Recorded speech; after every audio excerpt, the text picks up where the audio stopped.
যে ব্যক্তি রমাজানুল মোবারক মাসে রোজা রাখবে তার অনেক সওয়াব।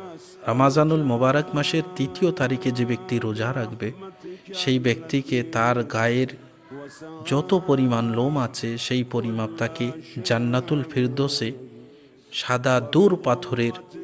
তার জন্য গম্বুজ বানাবে এবং ১২,০০০ দরজা এবং ১২,০০০ নূরের তৈরি ঘর তাকে দান করবে এবং প্রত্যেকটি ঘরে ১,০০০ সিংহাসন